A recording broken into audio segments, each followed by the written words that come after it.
Paz para todos que estão me assistindo, a paz para quem está aqui em casa. Hoje a gente vai fazer um estudo sobre evangelismo no Brasil. Eu quero começar com uma oração. Jesus, nesse momento a gente vai começar um estudo.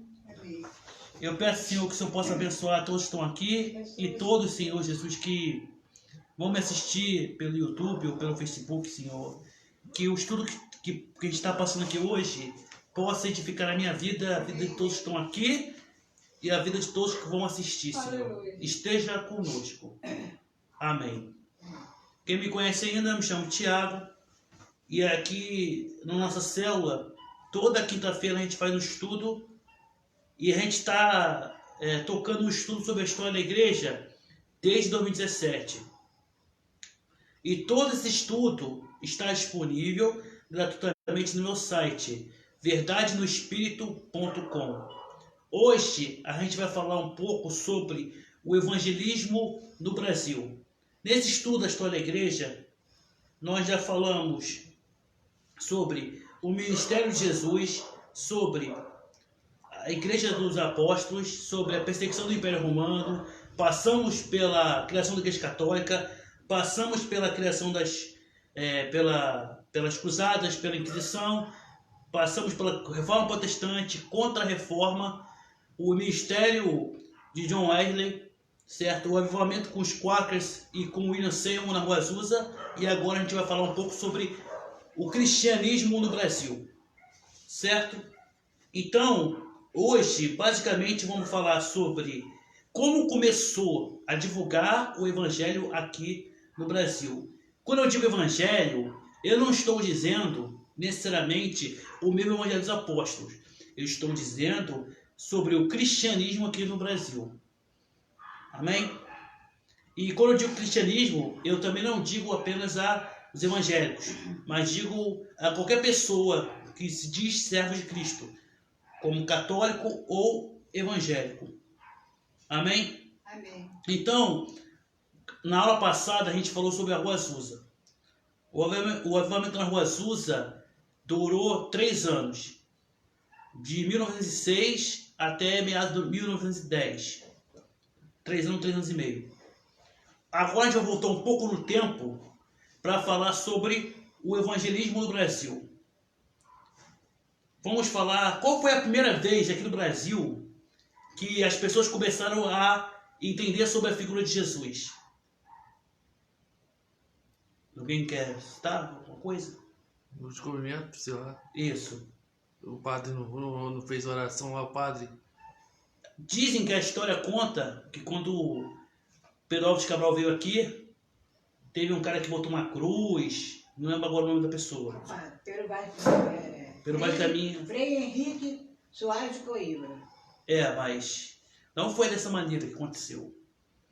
Agora a gente vai começar a falar sobre o que foi a primeira missa no Brasil. Você não pode concordar com os católicos, certo? Mas o primeiro culto cristão foi pelos católicos, foi uma missa. E essa missa ela foi realizada no dia 26 de abril de 1500, uma Páscoa. Amém? O Brasil foi descoberto em Portugal em 1500. Isso que dizem, né? Mas eu não vou entrar aqui no mérito. Segundo registros históricos, a primeira missa, culto católico, realizada em solo brasileiro, aconteceu no dia 26 de abril de 1500. Isso foi numa Páscoa, tá? Uhum. Pelo padre Henrique de Coimbra. Amém? Uhum. A cerimônia tinha portugueses e índios que ficavam chocados em saber o novo culto, apesar de ficar em silêncio. O padre Henrique de Coimbra foi também considerado o primeiro missionário do Brasil. Amém? Uhum. Amém. Então, dizem que o Brasil foi descoberto no dia 22 de abril, né, de 1500. Então, 4 dias depois, foi realizada a primeira missa. Amém? Uhum. Só que a chegada do Coimbra, padre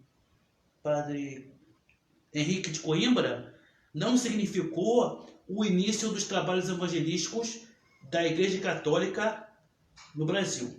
Amém?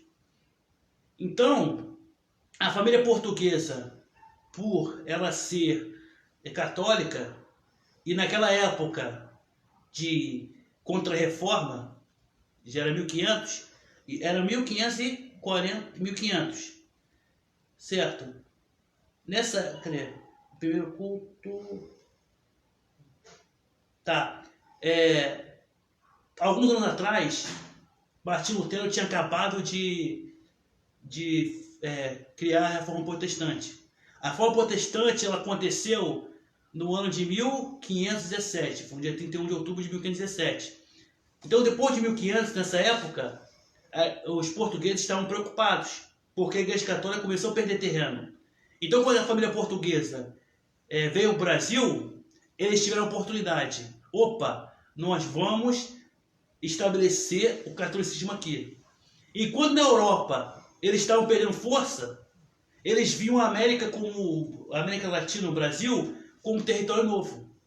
Amém? Uhum. Então, por isso que a Igreja Católica não, a coroa portuguesa investiu bastante aqui no Brasil.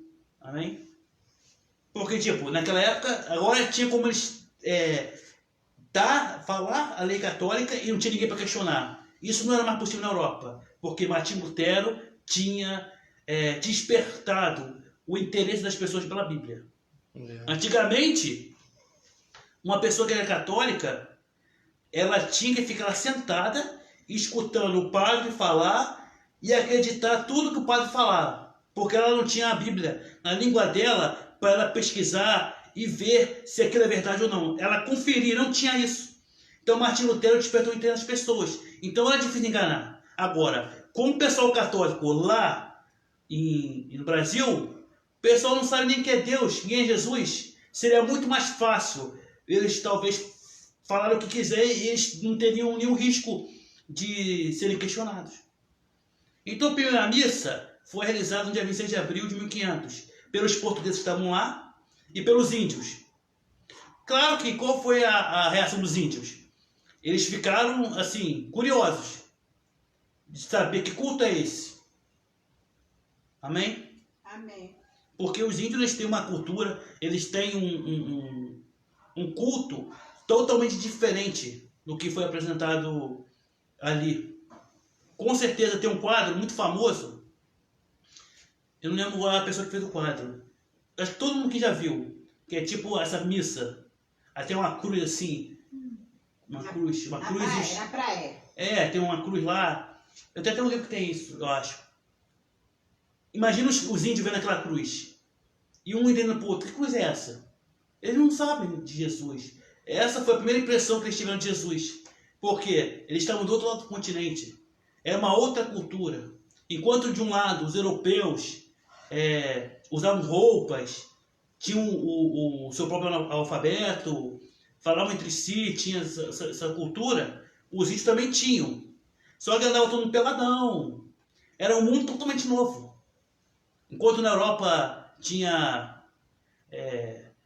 aquelas lâmpadas no poste, tinha uma iluminação, os índios iam tudo na floresta. Era uma outra cultura. Amém? E aquilo foi novo para eles. Amém? Amém. Então, essa foi a primeira missa. Agora eu quero falar sobre os primeiros missionários católicos no Brasil. Amém? Por exemplo, a gente já aprendeu, a coroa portuguesa ela queria colocar o catolicismo aqui. Primeiro porque eles são católicos, né? E segundo, como já falei, eles não tinham risco de serem questionados. Amém? Como Portugal era uma nação propriamente católica, houve então a iniciativa de evangelizar os nativos brasileiros. Uma chance de ouro após a perda do território após a Reforma Protestante. Tomé de Souza se tornou o primeiro governador do Brasil, vindo aqui em março de 1549. Então, se a Reforma Protestante foi em 1517, esse Tomé de Souza ele veio em 1549, ou seja, já teria acontecido lá na Europa a reforma protestante. E ele não veio sozinho. Eu não sei como é que fizeram. Mas lá em Portugal, pegaram ele e falaram assim, ó, cara, você vai ser o governador do Brasil. E... Governador geral. governador geral. E você vai mandar alguns caras vão com você. E esses caras são os jesuítas. Então, os jesuítas, eu vou recapitular aqui, eles são os missionários católicos. Eles foram criados por Inácio de Loyola com o nome de Companhia de Jesus. Amém? Depois foram chamados de jesuítas. O símbolo jesuíta é IHS, que é uma palavra em latim. Iesus Hominus Salvatore, quer dizer, Jesus Salvador dos homens. Aí você vai ver site de conspiração, os caras falam que IHS é Iris, Horus e Sete. E já vi isso na internet, procurei. Não, o IHS dos jesuítas, meu irmão, a gente quer ganhar as pessoas para Jesus, a gente tem que ganhar as pessoas com a verdade. A gente tem que falar a verdade, certo? Tem muito pregador aí que fica criando mentira para ganhar visibilidade, achando que vai ganhar almas com isso. Eu vou dar um exemplo aqui. Nos anos 90, tinha um tal de Josué Erion, o cara falava mentira de tudo quanto é tipo, cara. Por exemplo, tem falava que se jogar... pegava aquele jogo da época, o Doom Number 2, o cara jogava Super Nintendo, e no Super Nintendo aparece o capeta. Pô, falou que na Disney tinha o Aladdin. Mickey explicando Minnie. Aladdin. Não, tinha algumas coisas em mensagem subliminar e falou a verdade. Mas o cara viajava. Entendeu? Achando que contando mentira, o cara vai. Pô, ele falou que tinha um filme que o Mickey espancava Minnie. Até hoje eu não vi esse filme. Que o garoto tava jogando Power Ranger, aí Satanás apareceu pra ele, queimou a casa toda, menos o Super Nintendo. Como é que o cara sabe disso? Se o garoto morreu e ninguém contou a história. Ah, cara, e tem muita gente também que fala que foi no céu, que foi no inferno, que viu o Beatles, viu isso, meu irmão. Contar mentira pra ganhar visibilidade. Faz isso não, meu irmão. Isso. É o gato fazendo. Ele entrou ali no sofá. Brincando aí. Então, Ele quer sair brincando. tem muita gente que fala isso dos jesuítas. Não, o jesuíta é o IHS. Meu irmão, olha só. A gente tem que parar com essa guerra. Essa guerra doutrinária. Vão me chamar de herege. Mas eu creio que vai ter católico que vai para o céu. Por mais que eu não concorde que eles adorem Maria ou adorem santos. Eu creio que até mormon pode ir para o céu. Porque não é religião em si que salva. É Cristo. E todos nós somos pecadores. Aí você fala assim, mas o cara adora santo é idólatra. Mas todos nós somos pecadores. Deus, eles são dos corações. Às vezes aquela pessoa pode adorar um santo. Mas ela pode ter um amor por Jesus maior que qualquer santo. Certo? A gente tem que parar de ficar com essa guerra doutrinária, igual na Rua Azusa. Em vez de um homem se preocupar em buscar a presença de Deus, certo? A igreja teria outro rumo. Teria outro rumo a igreja. Aí você fica, eu não gosto de debate por causa disso. Por quê? Por exemplo, eu não creio em dízimo. Eu não creio em dízimo, eu já fiz até vídeo no canal sobre isso. Mas tem gente que crê em dízimo. Certo? Então eu vou mostrar minha posição, ele vai mostrar dele. E a gente vai ficar perdendo tempo se tem que dar dízimo ou não. Em vez de a gente perder esse tempo de ficar com essa questão doutrinária, vamos adorar a Deus e buscar Deus junto. O que importa é buscar a Deus. E vou te falar uma coisa. Jesus não quer guerra doutrinária. Ele só resumiu ali em 2 mandamentos. Amar a Deus e amar ao próximo por ti mesmo. Todas as coisas se resumem a lei.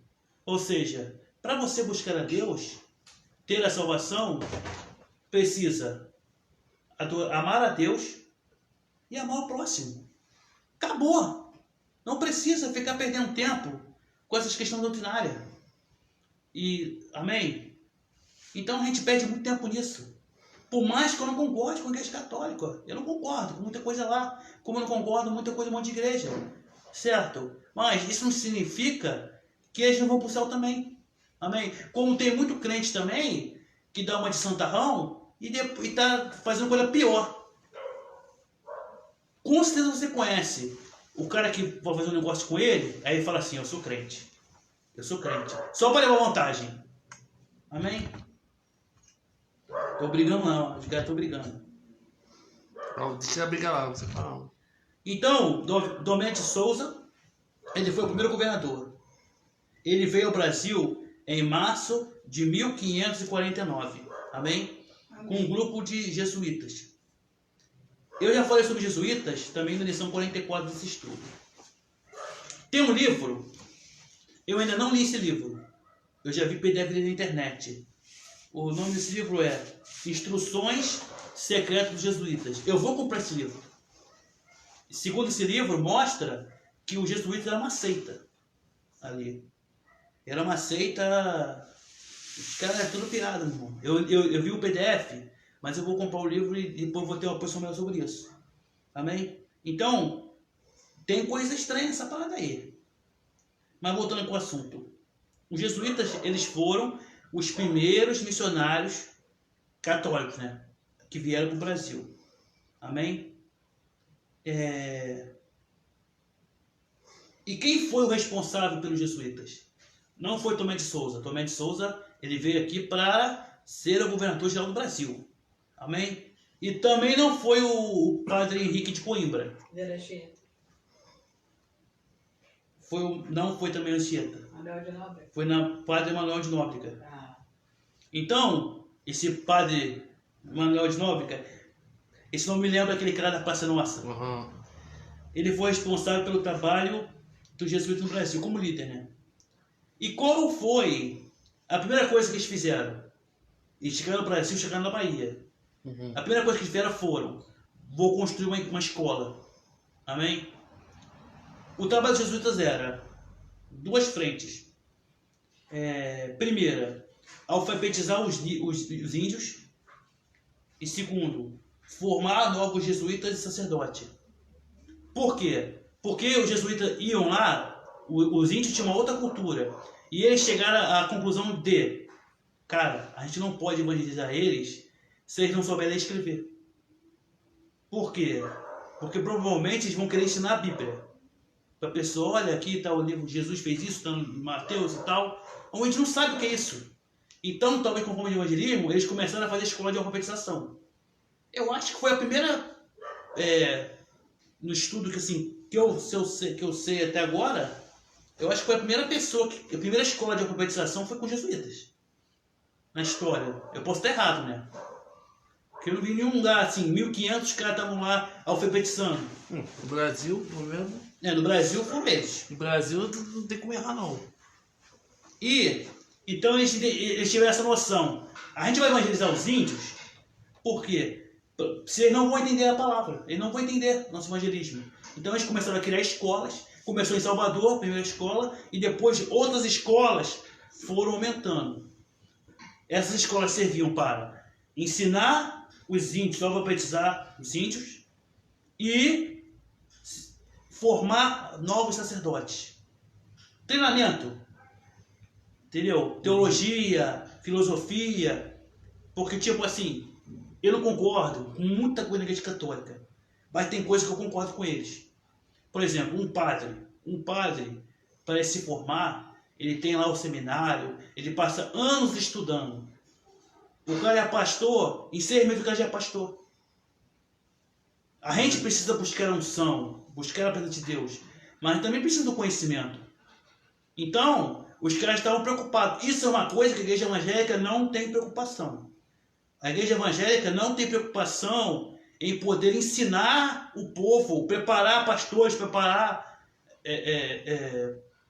bispo. Isso não quer dizer que não existem pessoas que não têm estudo, que são usadas por Deus. Deus não precisa do seu conhecimento, da sua espiritualidade ou de qualquer coisa para te usar, não. Amém? Mas a questão da preparação é importante. Entendeu? Enquanto o padre fica lá estudando para ensinar, por mais que muita coisa eu vejo ele errada, ele tem uma preparação. O pastor não tem, não. O cara puxa o saco do pastor, 6 meses já é pastor. Aí acontece o quê? O cara fica incomodado por ver Deus usando alguém, certo? E ele não quer ficar para trás. Aí o que ele faz? Ele força o espírito, às vezes. Ele dá uma falsa revelação, certo? Ou uma profetada, ou ele talvez ele age de má fé com uma pessoa, magoa uma pessoa, um irmãozinho. Todos nós somos falhos. Mas por quê? Falta preparação. Amém? E por isso que hoje em dia tem muito desviado. Talvez você está me assistindo pelo YouTube, pelo Facebook, já sofreu vida religiosa. Eu já sofri bastante vida religiosa, meu irmão, minha mãe, não sei, sofreu. Mas sofrendo, cara, porque talvez essas pessoas não estão preparadas. Ainda, na nossa vida, toda a nossa vida, a gente já nasce sem saber nada. Então a gente vai amadurecendo, subindo degrau por degrau. Na fé também é assim. Um dia você está lá com o na igreja. Um dia você aceitou Jesus e está iniciando a sua caminhada. Você é neófito, está ali na Bíblia. Então você vai receber o leite, que é um alimento assim, mais simples. Não tem muito nutriente. Mas vai chegar uma hora que você tem que crescer, meu irmão. Você tem que crescer para quê? Para que você possa se desenvolver e ajudar na obra, fazer uma coisa para Deus. Só que a gente vê o que na igreja? A gente vê um monte de gente, criança ainda, criança de 30 anos de igreja. Amém? Amém. É errado também. É igual uma criança que tem 6 anos, ainda chupa chupeta, ainda mama na mamadeira. Aquela criança tem que amadurecer, parar de sair do leite, irmão. A nossa vida com Deus é a mesma coisa. Um dia você vai começar a receber leite certinho. Vai chegar uma hora que você tem que parar disso. É como o Paulo falou. Antes eu era menino, fazia as coisas de menino. Hoje eu sou homem e não faço mais as mesmas coisas de menino. Ou seja, uma hora eu vou crescer. Isso aqui é espiritualmente. Amém? Então, às vezes o cara, por ser amigo de pastor, tem muita camaradagem hoje no mundo gospel, ele tá no leite ainda e vira pastor. Um cego não pode criar outro cego, meu irmão. Porque os dois vão cair na cova. Amém? Mas, eu estou dizendo aqui, eu não estou dizendo que a pessoa precisa ter uma preparação, todas precisam, não. Deus, ele usa quem ele quiser. Ele não precisa, o segredo de Deus, ele é para as crianças. Mas isso, presta atenção, mas isso não significa que a gente não precisa se preparar. Amém? Vamos lá então. Então, os jesuítas faziam isso. Faziam escolas para alfabetizar os índios, certo? Quando os índios estavam começando a aprender a ler e escrever, evangelizavam eles. E os padres também estudavam lá. A pessoa, um jesuíta para virar um padre, não sei como é que funciona isso, estudava nessa escola. Amém? Então, esse padre Manuel de Nóbrega, ele era o responsável por tudo isso. Amém? Se eu não estou enganado, eu não lembro o nome do cara, mas a primeira escola em Salvador, que os jesuítas abriram, foi um garoto, eu acho que é Luiz Henrique o nome dele, eu posso estar enganado. Ele tinha 21 anos quando ele começou a fazer trabalhar lá nessa escola. Amém? Então, esses foram os primeiros missionários católicos. Agora a gente vai falar sobre os primeiros missionários evangélicos do Brasil. Amém? Agora eu vou fazer uma pergunta. Vocês acham que demorou muito? Para sentir. Os católicos, os primeiros missionários católicos vieram com... deixa eu ver o cara aqui. Tomé de Souza, em março de 1549. 1549. Vocês acham que demorou muito para os evangélicos vierem também? Eu acho que sim. Alguém chuta um ano aí. 700. 30 anos. 30 anos? 1700 alguma coisa. 700. E tu, Juliana? 1800. Tá. Eles vieram em 1557. Tá quase certeza. Mas porra, como é que eles vieram? Como é que eles vieram? Vamos entender isso aqui. É. Portugal, Guilherme, pode virar pra mim. Portugal descobriu o Brasil em 1500, certo? Água do filtro, meu. Em 1549, em 1549 eles começaram os jesuítas. Como é que em 1557, 49, menos de 10 anos, já tinha evangélico aqui? Como é que surgiu essa história? Eu vou te falar, parte desse grupo aqui, eles também foram martírios. Eles foram, a gente vai falar aqui hoje, eles foram os primeiros caras que morreram por Jesus aqui. Não todos, certo? Foi um grupo de 14 pessoas que vieram da França. Eu vou aqui recapitular, que eu já falei isso nas aulas passadas, sobre os huguenotes. O que são os huguenotes? H-U-G-U-E-N-O-T-E-S.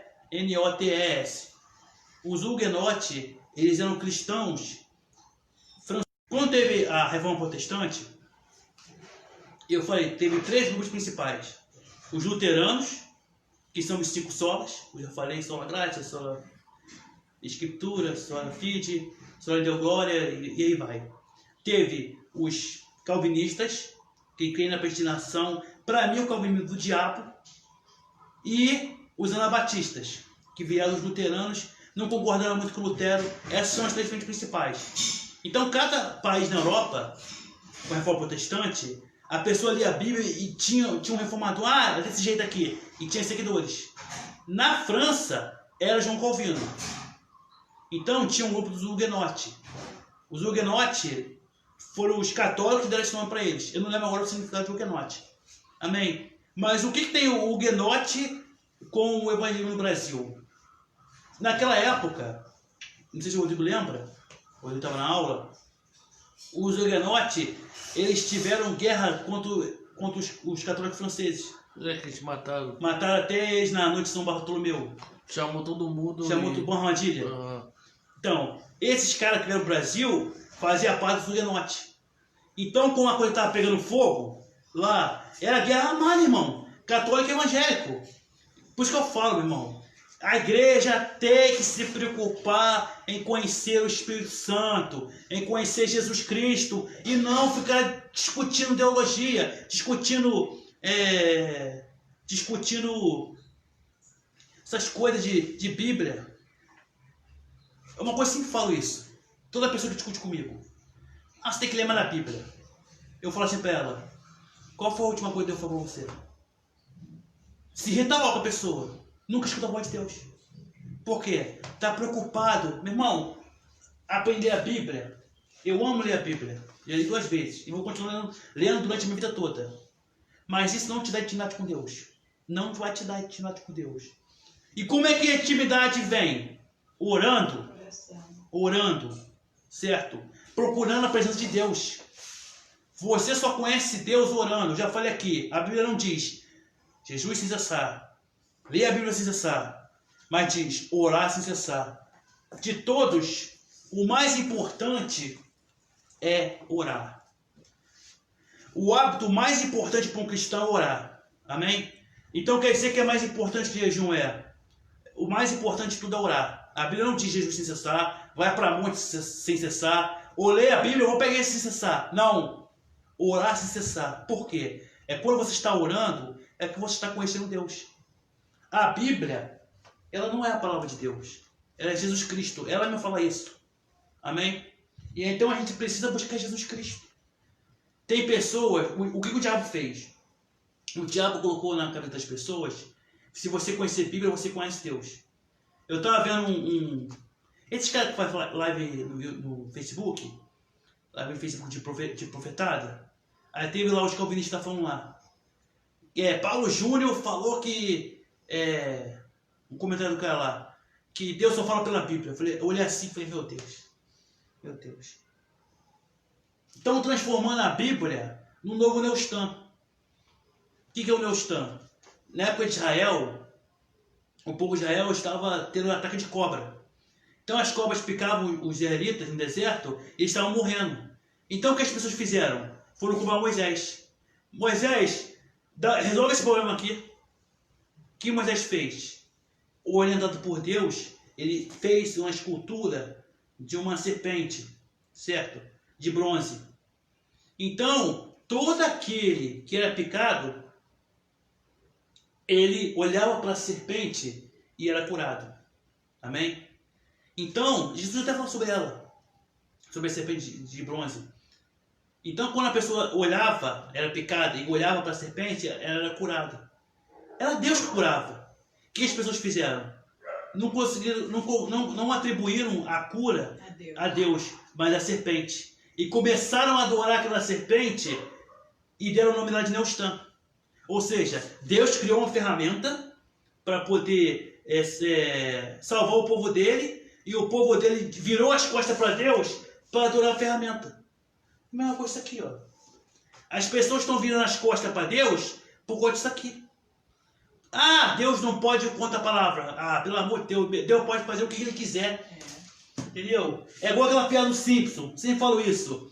Que o pai do Simpson estava tendo acho que é Abraham, né?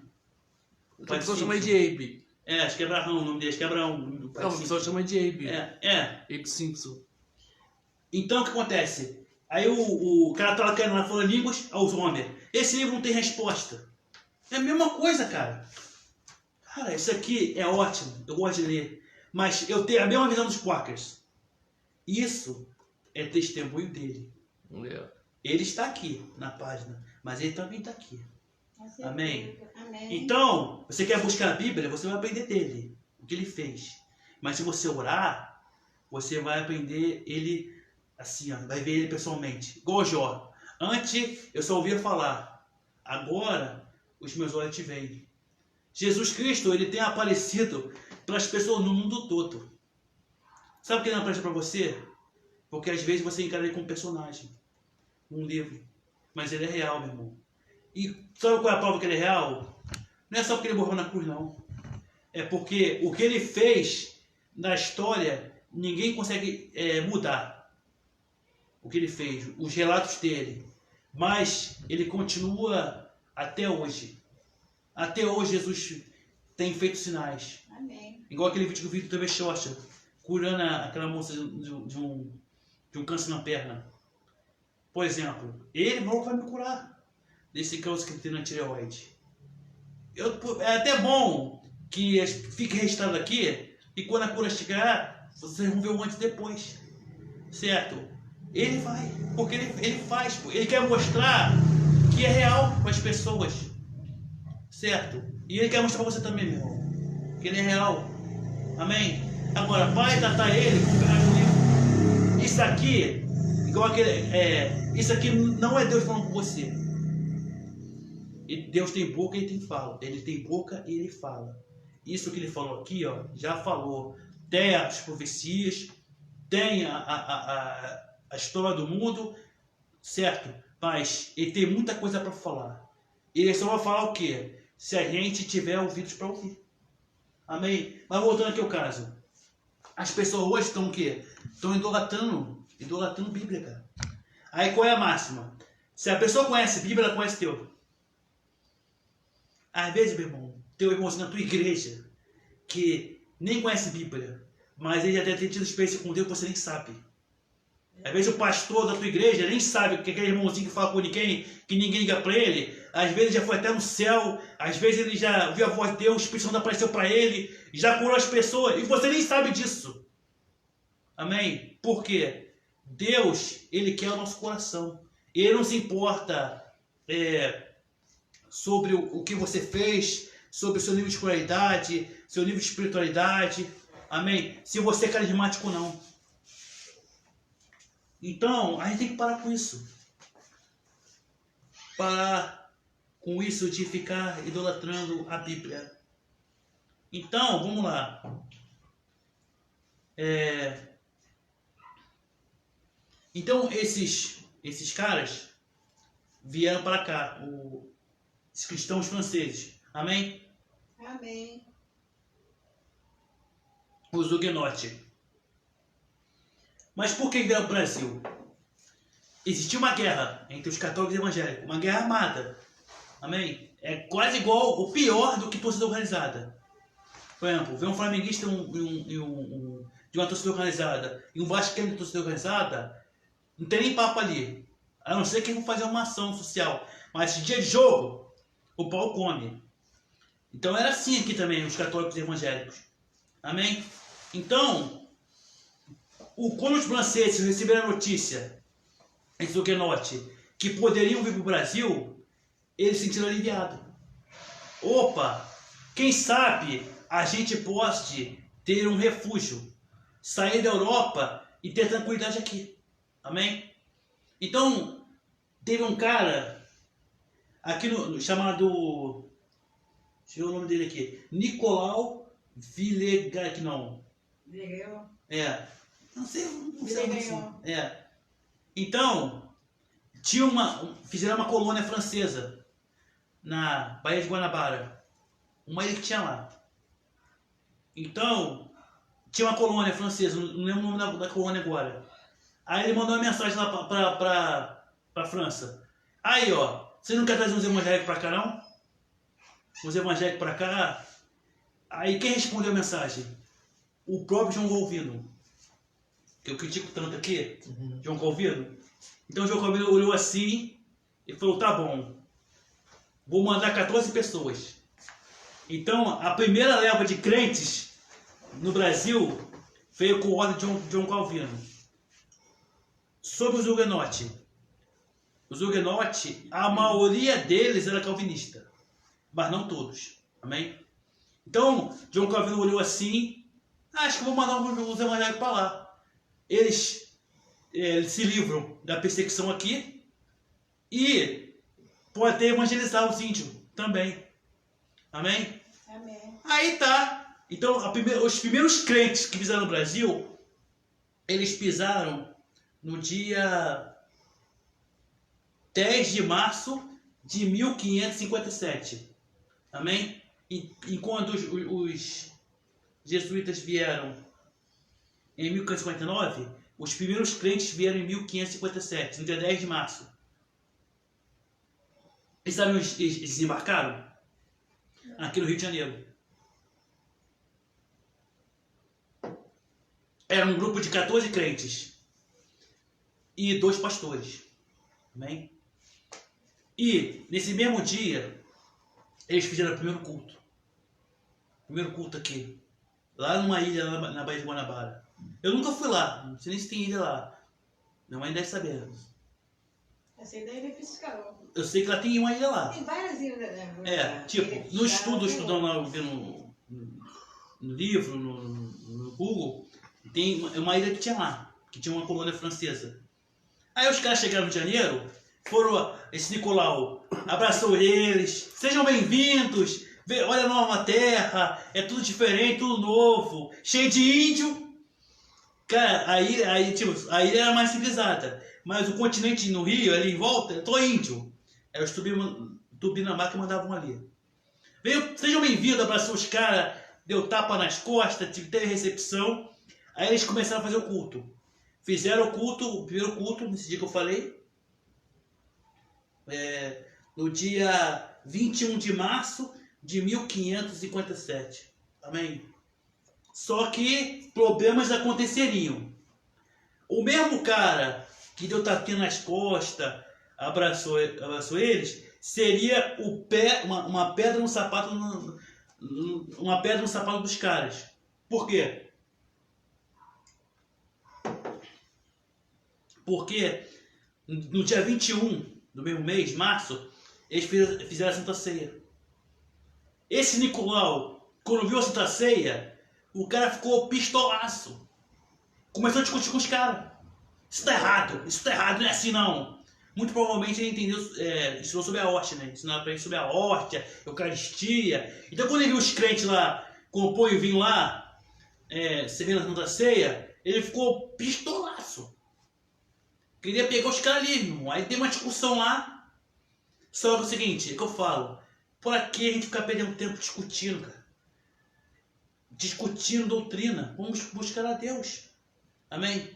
Quem é que divide é o diabo. Jesus, ele diz, quem é comigo ajunta, certo? Quem não é comigo espalha. Mais ou menos isso. Amém? Então, vamos lá. A primeira Santa Ceia em solo brasileiro foi realizada pelo mesmo grupo no dia 21 de março de 1557. Os problemas começaram justamente por causa da Santa Ceia. O próprio Nicolau Villagnon começou então a questionar a forma litúrgica da Santa Ceia feita pelos evangélicos. Amém? E ele tentou debater. Só que ele só tomou na cara. Por quê? Os caras estudavam a Bíblia, tinham um conhecimento de Bíblia para ele, tinham um conhecimento de Bíblia maior que ele, e tinham certeza da fé deles. Então o cara tentava argumentar, não, mas está na Bíblia assim, assim, assim, assim. Aí o cara não conseguia ganhar no debate, não conseguia convencer eles. E aquele cara, ele começou a tomar ódio por dentro desse grupo. O próprio cara que recebeu eles, que pediu, João Calvino, traz o pessoal aí, traz o evangélico para cá. Quando ele viu os caras lá dando Santa Ceia, e ele não conseguiu, por não concordar, convencer os caras, ele começou a ter ódio. Cresceu um ódio. Vou te falar, quantas pessoas na igreja não estão assim hoje? Por ver um irmãozinho lá e não consegue ter o que ele tem e ter o ódio por dentro. Às vezes, o cara é um pastor, já viu muito isso. É um pastor de renome. Aí ele vê um garoto na igreja de 15 anos que é baseado com o Espírito Santo, ele não é. E às vezes ele quer menosprezar o garoto, demonizar o garoto. Por quê? Mas por dentro tem ódio. Porque ele não consegue ter o que aquele garoto ou aquela garota tem. Às vezes você pensa assim, eu sou um pastor, estou numa posição aqui, e aquele cara que não é nada, e está assim, tá vivendo de Deus, eu não. Hein? Quantas pessoas tem na igreja por disputar cargo? Disputar cargo com o irmão. Uma guerra. Teve caso aí que nego matou. O pastor matou uma pastora porque o membro saiu da igreja dele para a igreja dela. Isso passa um tempão já. Ó. Vocês lembram? O pastor mata, por quê? Porque é a posição. Meu irmão, vamos buscar a Deus, cara. Buscar a Deus. Certo? Vamos buscar ao Senhor a presença dele. Sabe por quê? Todos nós somos pecadores. Você pode buscar a unção do William Seymour na Rua Azusa, mas isso não muda. Nós somos pecadores. Todos nós precisamos do sangue de Cristo. Precisamos. Por exemplo, Deus pode me ungir e ter uma unção muito grande, mas eu ainda continuarei sendo um pecador. A unção que vem da parte dele não muda algo ruim que está em mim, que é o meu pecado. Todo dia eu preciso me arrepender dos meus pecados. Amém? A unção ela não converte ninguém. Muitas pessoas não entendem isso. Às vezes recebem a unção e se ancora nela. Aí no último dia vai falar, Senhor, mas eu expulsei demônio. Eu curei enfermo. Mas Jesus vai falar para eles o quê? Eu nunca te conheci. Recebeu a unção para conhecer Jesus e não quis conhecer Jesus. Eu prefiro conhecer Jesus. Igual eu falei para o Rodrigo. Fazia de conversa, né? Eu quero ser conhecido pelo meu caráter. Amém? A unção, por mais que Deus unja, é Ele. Agora, em vez de ter unção, eu prefiro estar aqui do meu lado. Porque se Ele estiver aqui do meu lado, fisicamente, já está presencialmente, porque Ele diz, amém, onde tem 2 ou 3 reunidos, Ele está ali. Mas se Ele estiver fisicamente, todos nós seremos abençoados. Amém. Amém? Porque é Ele que faz. Então nosso trabalho é, Senhor, esteja conosco. Se torna presente. Igual o Debaixo Rocha, o vídeo que eu vi lá. Me alegrou muito ver isso, cara. Cara, eu me alegro quando vejo Deus fazendo as coisas. Eu não estou pouco me ligando para ministério. Se o cara é da igreja tal, igreja B. Eu vejo Deus fazendo ali, eu glorifico a Deus. Porque é Deus que faz. Aleluia. Os homens e as mulheres, eles são só exemplo. Olha, aquele cara ali é de Deus. Eu quero seguir o mesmo exemplo dele. Mas ele é tão pecador como eu. No reino de Deus, só existe um maior que os outros, que é Deus. Todos nós somos parte do mesmo corpo. Somos parte do mesmo time. Igual no futebol. O atacante, ele joga mais que o zagueiro. Entendeu? Mas o zagueiro é importante. Mesmo não tendo a habilidade do atacante. O goleiro é o pior. O goleiro é uma perna de pau. Mas pula lá para pegar o gol, ele é importante. O lateral corre. Todos têm uma função ali. Ninguém é melhor que o outro. Todos agem em conjunto. A igreja precisa entender isso. Amém? Eu espero que os vídeos, que a gente tem, o trabalho que a gente tem feito, certo? As pessoas possam se conscientizar. Ao invés de ficar discutindo religião, discutindo doutrina, vamos buscar Deus junto. Amém. Não importa se você é católico, não me importa se você é um Jeová, não importa. Ah, mas mas eles estão errados porque tem doutrina.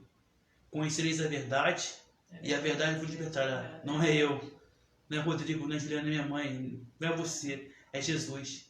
Se tiver alguma coisa errada ali, o próprio Espírito Santo, ele vai tocar no coração da pessoa, porque ele é que toca. Então, o cara estava sentindo o ódio. E como ele não conseguiu convencer os caras, sabe o que ele fez? Adivinhe. Matou. Ainda não. 2 pancadas. Também não. Expulsou os caras. Olha como o cara é ruim. Você não concorda comigo? Expulsou os caras lá da ilha. Lembrando, aquilo ali era uma terra recém-descoberta. A parte civilizada é só a ilha. Os caras tiveram que vir pro Rio de Janeiro, cara. Coitado. Cheio de índio. Certo? É aquele programa da Discovery, Largados e Pelados. É assim que os caras estavam. Coitado. Aí você vê, os caras de outro país, já é difícil vir pra cá. Uma outra cultura, um outro ambiente. Agora, os caras vêm pra cá e ser expulsos por um lugar cheio de índio. Meu Deus. Os caras foram expulsos. Certo? Aí que eles pensavam, pô, a gente foi expulso, então vamos começar a evangelizar pros índios pelo menos. Amém? Amém. Eles tentaram pensar como evangelizar os índios, mas depois chegaram à conclusão que não dava. É como os jesuítas já tinham entendido isso. Para poder divulgar o evangelho ali para eles, tinham que ser alfabetizados. Então o pessoal da França, os huguenotes, eles tiveram então o seguinte: já que não dá para evangelizar, vou voltar para a França. Vou voltar, vou pegar um navio e vou voltar. Voltar. Vou voltar. Só que eles vão voltar. Só que na hora de voltar, o navio era uma porcaria. Então, no começo da viagem, 5 desses falaram assim: não, eu vou ficar aqui. Com medo de morrer no navio. Tipo, deve ser um navio porcaria. Navio tudo caiu nos pedaços. Caravelas. Tipo, navio quase naufragando lá aos caras. E é tipo a gente vai num lugar aí, ver um ônibus todo ruim. Pô, isso aí pode desabar esse ônibus aí, cara. Ou vai pegar fogo. Tipo, alguma coisa assim, perigosa. E então eles não quiseram ir. Que 5, né? De 14, 5 ficaram. Só que esses 5 não tiveram um bom destino, não. Morreu. Claro, morreram. Só que também quem foi também morreu. Morreu todo mundo, tá? Mas como assim morreu? Os que foram, viveram mais um pouco. Por quê? Porque eles também foram massacrados no massacre de São Bartolomeu. Onde esses cristãos foram mortos, os huguenotes. Entendeu? Ou seja, o cara saiu pra cá, viveu mais um pouquinho só e morreu depois lá pelo massacre de São Bartolomeu. Amém? Então os 5 que ficaram porque tiveram medo de o navio afundar no meio do oceano, ficaram no Brasil. Isso lembra muito aqueles caras na Bíblia que quando viram o mar se fechar, viram o mar vermelho e voltaram para o Egito. Aí quando os servos de Faraó vieram, o que os servos de Faraó fizeram? Mataram ele. Foi a mesma coisa. Isso que eu imagino. Amém? Na verdade, cara, isso aqui já tinha o dedo do diabo já. Amém? O diabo, ele sempre persegue aqueles que querem fazer a obra de Deus. Que não querem, não assim, fazer a obra de Deus não, mas falar de Jesus para as pessoas. Com boas intenções. Porque fazer a obra de Deus, entre aspas, uma opção de gente faz. Ainda mais hoje com a internet, tem aí, ó, que a gente vê aí. Eu falei pro Rodrigo, um dia essa live vai crescer, o canal vai crescer, no tempo de Deus. Mas eu nunca vou falar para as pessoas compartilhar em grupo. Quer compartilhar? Compartilha no seu perfil. Eu não quero spam, eu não quero. Amém? Se as pessoas tiverem que vir aqui, que elas sejam tocadas pelo Espírito Santo. Nosso papel é o quê? É buscar o Espírito Santo. Ele vai trazer. Ele traz, meu irmão. Quem toca no coração das pessoas é Ele. Então a gente vai finalizar essa aula. A gente vai falar sobre os primeiros martírios do Brasil. Não foram os 5. Um conseguiu safar ainda. Certo? Mas o restante foram mortos. Amém? Amém. Mas uma coisa eu tenho que ressaltar aqui. Deixa bem claro. Não foi a Igreja Católica que mandou matar eles. Amém? A Igreja Católica tinha Inquisição, tinha as Cruzadas, a Igreja Católica autorizava a matar. Mas esses 3 martírios, esses 4, né? Não foram mortos pela Igreja Católica. Sim, não, foram mortos pela fé católica. Mas não foram mortos por ordem da Igreja Católica. Amém? Amém. Vamos lá então. Os primeiros martírios do Brasil. Então, esse Nicolau, que deu tapinha nas costas, abraçou os caras, sejam bem-vindos, e depois expulsou eles da ilha da Baía de Guanabara. Quando ele viu que 5 voltaram, o cara já vinha de voadora. O que ele fez? Eles falaram assim, ó, o cara era militar, esse Nicolau Villagnov, não sei o que. Então, ele era militar. Villagnov, sei lá. Ele era militar. Então, o que ele viu? O que ele fez? Quando ele viu que os 5 tinham voltado, ele usou a influência dele por mal. Como ele era militar, ele falou assim, ó, o pessoal lá da conta da polícia na época lá, não sei como é que era, funcionava isso não. Falou assim, o pessoal da corte lá, ó, tem espião aqui, ó. Traidores e espiões. Ele sabia quem era. Quem eram os espiões? Entre aspas. Os crentes que ficaram. Então, o cara é mó X9, mas mentiroso X9. Ele começou a usar a influência dele pro mal. E quem vai escola de militar? O cara tem várias condenações lá, várias coisas que ele fez lá pro país, lá pra França, Brasil lá. Então, ele usou a influência dele pra queimar os caras. Aí pegaram os caras, prenderam os caras. Prenderam os caras. Aí foram presos. Foram presos. Aí, o que ele fez? Como ele não conseguiu ganhar no papo, e tanto que foi isso que expulsou eles da ilha, certo? Ele fez um documento, tipo um questionário. Relatório. Não, tipo um questionário com várias perguntas. E esse questionário, ele é conhecido como... Deixa eu ver aqui. Ih, caramba, fechei aqui. Um momentinho.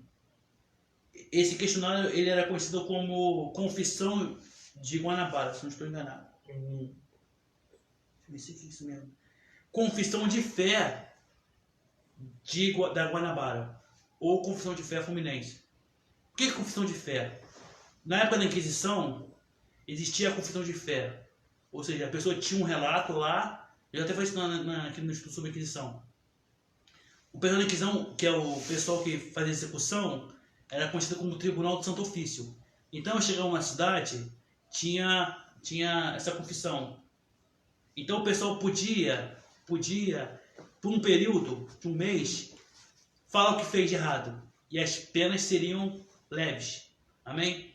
Essa confissão da fé da Guanabara foi um artigo, um questionário, de várias perguntas, que você pode pesquisar essas perguntas. Eu não botei aqui porque é muito grande.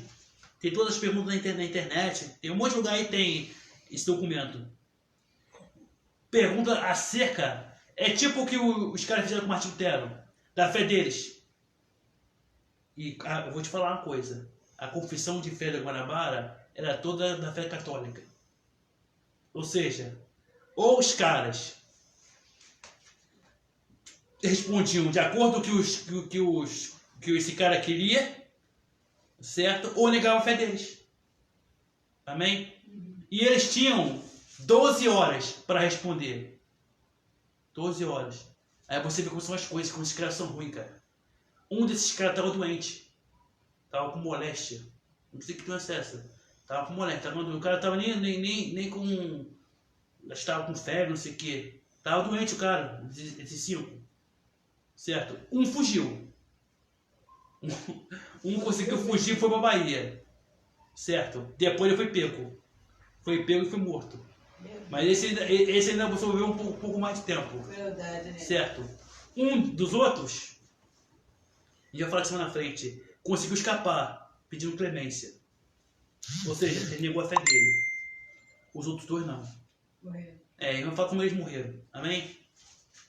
Então, Nicolau Villarreal aproveitou que os franceses que ficaram não tinham nenhuma casa ou condições de se defender. Eles não tinham defesa. Estava um país estrangeiro, um país cheio de índio, certo? Contra o militar. Não, depois responde no final. Não sei. Então, esse Nicolau, ele acusou os caras de ser espiões às autoridades, usando novamente sua influência militar. Esses 5 cristãos foram imediatamente presos, recebendo questionários sobre pontos teológicos a responderem. Pontos de acordo com a fé católica, diga-se de passagem. Esse questionário ficou conhecido como uma confissão de fé da Guanabara. Eles deveriam responder o questionário em poucas horas, 12 horas. Eles tinham que responder esse questionário. Tinham que dar conta da teologia deles. E esse confissão de fé da Guanabara era todo em favor da fé católica. Amém? Cadê? Depois desse questionário, eles foram mortos no outro dia. Amém? E como esses caras estavam? Eles preencheram o questionário, esses caras, e na noite antes de morrer, eles estavam louvando e adorando a Deus. Eles estavam tranquilos. Amém? Por quê? Porque quem tem fé não tem medo. Por mais que a adversidade venha na nossa vida, se você tem fé, você não vai ter medo. Por quê? Todas as coisas cooperam para o bem daqueles que amam a Deus. Ainda que seja algo ruim, eles estão com Jesus. Eu tenho certeza que eles sabiam que ia morrer ali. Talvez pela condição que eles foram pegos. Que eu imagino a cena. O cara cheio de ódio. Viu que os caras estavam na praia lá, inventou que os caras eram espião. Claro que os caras vão pegar o cara com carinho, né? Os policiais devem ter pegado os caras com todo carinho, né? Um monte de bofetada. Eu li num lugar que um desses caras, ele falou assim, ó, eu quero esse vilaião e um desses caras, que ele não gostava. Falou assim, ó, esse vilão falou pra ele, eu quero que você tenha uma resposta sobre a lição 5, a questão. Aí o cara foi responder, sabe o que esse cara fez? Deu uma pancada na cara do cara. O cara começou até a cuspir sangue, cara, com a pancada. Então eles sabiam que ia morrer. E no outro dia, o que eles fizeram? Cadê? Os três primeiros mártires cristãos no Brasil eram Jean de Bourdelle, Pierre Bourdon e Mathieu Venevou. Era para ser 4 mortos. Mas existia um cara chamado André Lafon, que antes de morrer, os índios falaram assim para ele, cara, sabe o que tu faz? Pede clemência. Pede clemência e pede que você renega a sua fé e vão te salvar. Aí esse André Lafon ficou pensando assim, é mesmo, vou pedir clemência. Ele não ia pedir não, mas os índios falaram para ele pedir, aí ele pelos índios foi lá e na hora de morrer falou, não, eu me arrependo de tudo, eu quero mudar minha fé e tal, eu peço clemência. Aí os caras perdoaram ele, não mataram ele. Amém? E os outros 3? Os outros 3. Um tava doente, cara. Um tava doente. E como que eles mataram o cara? Lá tinha umas rochas e tinha um cara com uma corda, cara. Era o carrasco. E era morto estrangulado. Meu Deus. O cara pegava a corda assim, mataram o primeiro. Não sei quem foi, acho que foi o Jean. Matou o primeiro. Imagina só, o cara matou na tua frente e tu é o seu próximo. certo? O cara tava tranquilo. Aí falou pro irmão assim, ó, cara, não liga não. A gente vai sair dessa vida para encontrar com Jesus. O cara sabia. Isso era um cristão de verdade. E eram calvinistas. Por eu falo, por mais que eu não concorde com a fé da pessoa, a questão não é o que ela acredita ou não. É a intimidade dela com Deus. O cara viu o cara morrer. Ele sabia que ia ser o próximo. E ele falou pro outro, não, fica tranquilo. A gente vai se encontrar com Jesus, sair dessa vida miserável e encontrar com Jesus. Sabe por quê? Porque conhecia Cristo. Porque queria intimidade com Cristo. Quem tem fé não tem medo. Aí eu te pergunto, e você? A vida está com problema, sendo ameaçado, ou alguma coisa que tira teu sono? Se você está desesperado, você ainda precisa conhecer Cristo, meu irmão. Esse cara está à beira da morte. A gente pode passar o que for, certo? A gente pode até morrer. Mas, o outro lado, a gente vai encontrar Jesus, cara. Amém. Um dia todos nós vamos partir dessa terra. Amém? Só que você escolhe. Você quer partir com Jesus ou você quer se entregar a esse medo aí? Amém? Agora, eu vou uma coisa para tu. Deus não gosta de covarde. Deus não gosta de covardia. Ele foi muito corajoso. Ele deu exemplo. Ele mesmo sendo Deus, não quis ser igual a Deus e morreu como o pior dos homens. Ninguém sofreu mais que Jesus. Certo? Ninguém sofreu mais que Jesus. Amém? Os 3 primeiros martírios do Brasil foram Jean de Bourdelle, Pierre Bourdon e Matteo Veneu, sei lá. Inicialmente seriam 4, pois André Lafon foi instruído pelos índios a abandonar suas próprias convicções para evitar ser morto. E quantas pessoas abandonam suas próprias convicções? Hein? E não é para morrer, não. Tem pessoas que têm vergonha de ser cristão. Por exemplo, você que às vezes é adolescente ou você é cristão, aí você vai no culto, numa festa com o teu amigo, bebe aí, cara. Aí o cara bebe, não, tem que beber para se atualizar com o pessoal da turma. Ou você vai para a igreja com uma Bíblia pequenininha. A Bíblia é o tamanho disso aqui, que é a Bíblia do Gedeão. Bota no bolso, certo? Nem parece que é crente. Eu tinha 13, 14 anos. Um dia, eu fui na igreja onde eu era, eu nunca esqueci disso.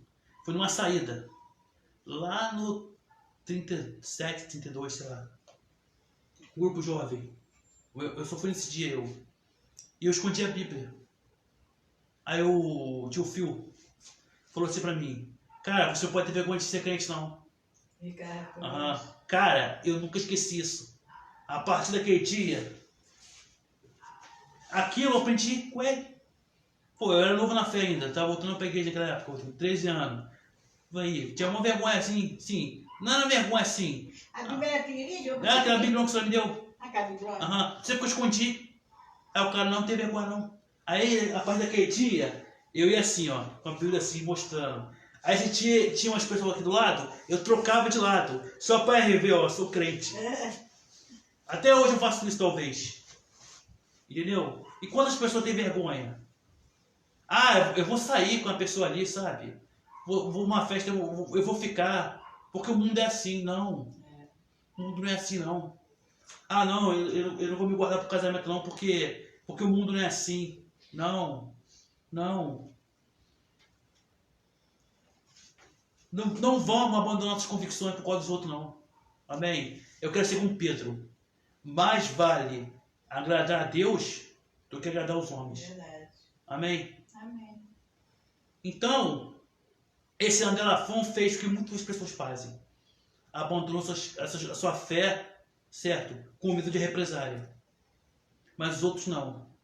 Agora eu te pergunto, hoje, onde André Lafon está? Será que ele foi salvo? Não sabemos, porque só Deus sabe todas as coisas. Amém? Mas tem grande chance de ele ter ido para o inferno. Porque a gente não sabe o que aconteceu com ele.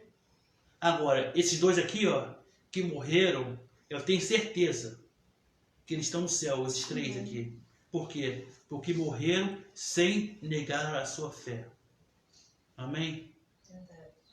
A nossa fé não se limita apenas a ir para a igreja, não, meu irmão. É a nossa comunhão íntima com Deus. Amém? É como uma história aqui que eu fiquei sabendo, não sei se é verdade, o Deus até sabe disso, que teve um ônibus cheio de cristãos, aí os bandidos pararam o ônibus, em algum lugar que eu não lembro agora, e mandaram sair, que ia matar todos os crentes, certo? Pra quem é crente ficar no ônibus. Aí os caras, tudo era crente, saiu. Os que ficaram dentro do ônibus não negaram a fé deles. Os caras que estão lá fora do ônibus, que ficaram com medo de morrer, morreram todos. E os caras que ficaram ali não negaram a fé deles, viveram. Eu não sei se essa história é verdade, mas me encontraram isso na igreja. Já vi muita aplicação disso já. Amém? Não renegue a sua fé. Por mais que as pessoas achem ridícula, achem ultrapassada, você não está aqui para agradar os homens. Você está aqui para conhecer Deus, meu irmão. E o homem natural não compreende as coisas de Deus. Amém? Então vamos lá.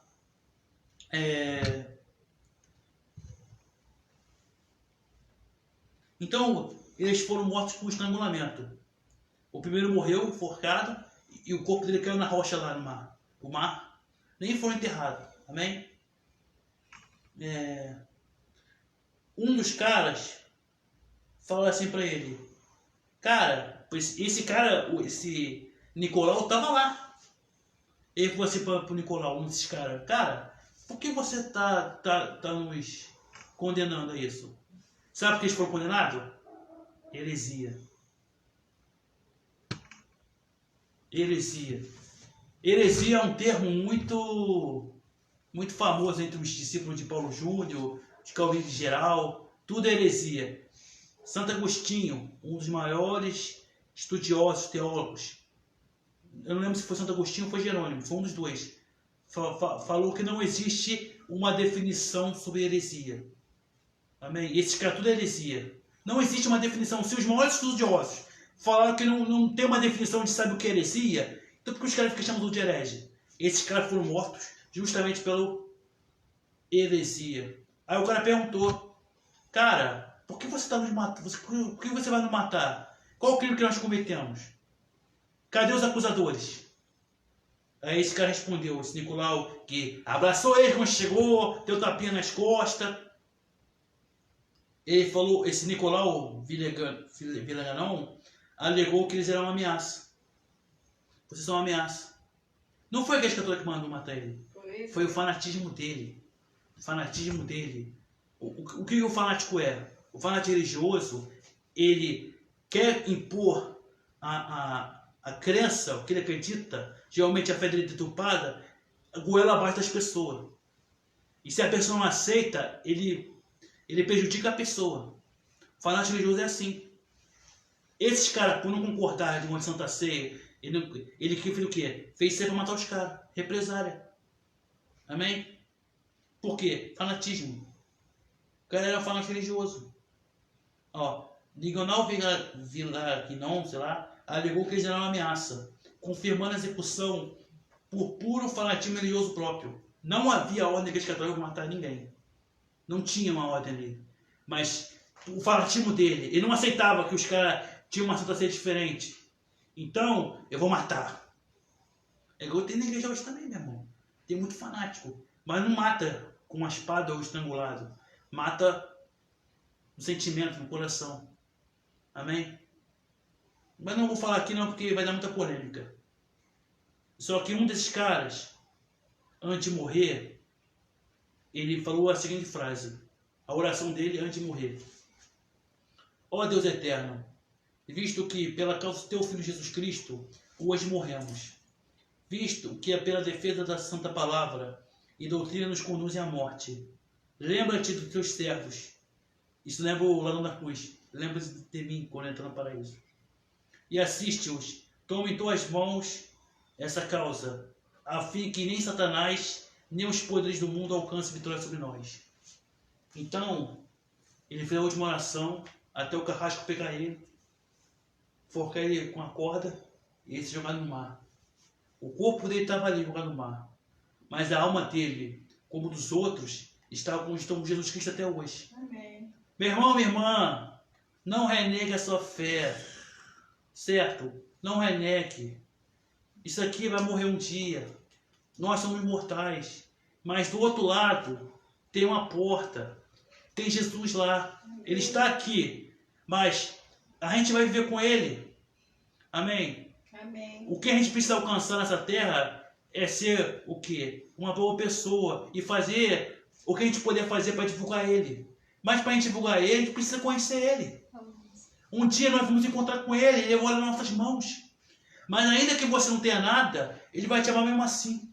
Porque fazendo ou não fazendo, Ele ama todos nós da mesma forma. Não importa se você não é pastor, se você não tem um ministério grande. Uma coisa interessante. João Batista foi um grande homem. Certo? Ele, tanto que quando Jesus começou a fazer os milagres, eles pensavam que era João Batista, que estava reencarnado. Mas todo aquele que morre é maior que João Batista. Isso foi o próprio Cristo que falou. Então, vamos buscar na presença de Deus. Eu quero, cara, eu sei muito isso, que a igreja possa ter cultos igual da Rua Azusa. Porque não era a pessoa ali, a unção, prega muito a unção, aquele cara é ungido. Mas a presença no lugar. Imagina, a gente buscar a presença de Deus, que seja tão grande, que o lugar fica todo impregnado. Certo? Como foi na Rua Azusa. Que quando o cara ia entrar, o cara ia ser puxado lá no quarteirão. Era um pedaço do céu. É isso que a gente tem que procurar, irmão. É isso que a gente tem que procurar, minha irmã. Certo? Tem que procurar a presença. Para que ele seja tão forte que ela possa. Isso acontece com o quê? Isso acontece com Jesus presente. Ele está aqui. Mas ele ainda não se manifestou. Da mesma forma que na escola, que tem os alunos, né? Aí presente é chamado. Às vezes o garoto está lá. Ele está lá presente, mas não faz nada. Jesus também está assim. Ele está aqui. Ele está olhando tudo. Mas se a gente buscar a presença dele, ele vai se manifestar. Então, pessoal, esse aqui foi o estudo de hoje. Todo esse estudo em texto está no meu site www.verdadenoespírito.com. No YouTube eu vou deixar na descrição. E segunda-feira a gente tem aula. Aula não. Tem célula. O Rodrigo vai pregar, né? Eu acho que é, nem sei. Meu pai pregou uma semana passada, agora é você. Então, meu irmão vai pregar. Tem certeza que vai ser bênção. Amém. Só quero fazer uma oração aqui e agradecer a Deus. Agradecer a você que está nos assistindo aí. Eu não sei se tem gente assistindo agora nesse momento. Vamos lá. Amém. Jesus, obrigado, Jesus, por esse estudo. Obrigado, Senhor, por essa célula, Jesus. Obrigado pela oportunidade de estar aqui, Jesus, com meus irmãos, com a minha mãe, com meu irmão, com a Juliana, com quem está nos assistindo, Senhor. Aprender também sobre esses homens e poder, Jesus, estudar e a gente poder juntos aprender contigo. Espírito Santo de Deus, segunda-feira possamos estar aqui, Senhor. Abençoe, Senhor, se torne real na nossa vida e na vida das pessoas que estão nos assistindo. Obrigado. Amém. Até segunda, pessoal.